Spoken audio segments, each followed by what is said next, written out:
Right, so you're just in time. You're just in time. Just in time, right? So basically, have a look at this.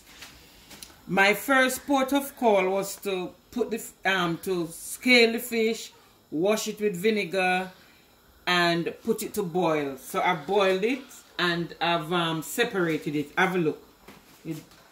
That's what I cleaned up from it. All that is bone, ready to be thrown away. And what's left in here is just fish, right? And I've deliberately reserved this for the last minute. For, you see, normally this is not ordinary soup where you can you know, if you're a meat lover, this sort of soup is mostly for vegetarians. If you notice, it's mostly like can you see inside the pot? So it's mostly like carrots, chocho, pumpkin. I put a bit of yellow yam and sweet potato, cocoa. You understand? I didn't have any Irish potato that we call spud here in England. Yeah, we didn't have that. But everything else is in there. So what I'm going to do at this point, I'm going to drop bits of the fish in, because all these hasn't got any bones in. So I can safely drop these in. Yeah. I can trust myself that none of these has got any bones. Because when it comes to fish tea soup, there must be... You have a choice. You can boil the fish and strain it. Strain it through like a strainer to get rid of the bones, just to be safe. You understand?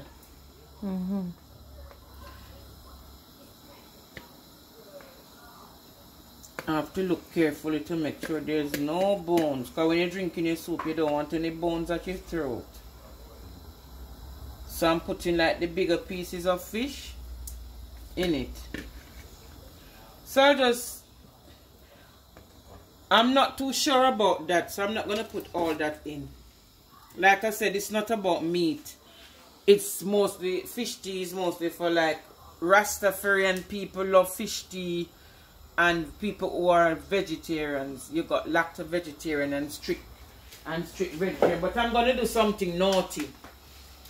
And I'm not supposed to put cock soup. I'm not supposed to put cock soup in fish tea soup. But because I'm sure I'm on a budget, a very tight budget.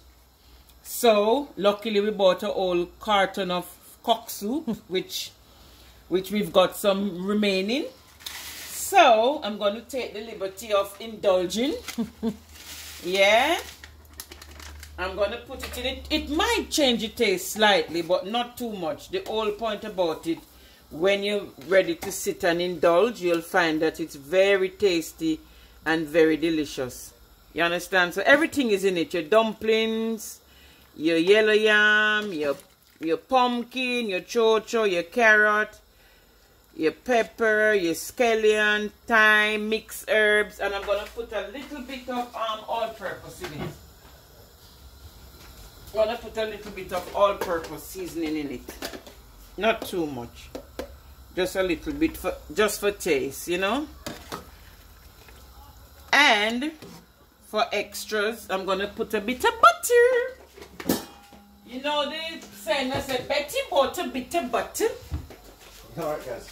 Sorry, Arian. Yeah, man. Right, so where's that butter? Yeah. Don't tell me we're going to be hearing Orion. So just a bit of butter, yeah? About that. That's the same. Yeah? You remember 392, Yeah. And that's basically it. Your fish tea is almost ready. That's the one, yeah. Ready to indulge. Oh, you're low now, yeah? Yeah. Alright, no worries, guys.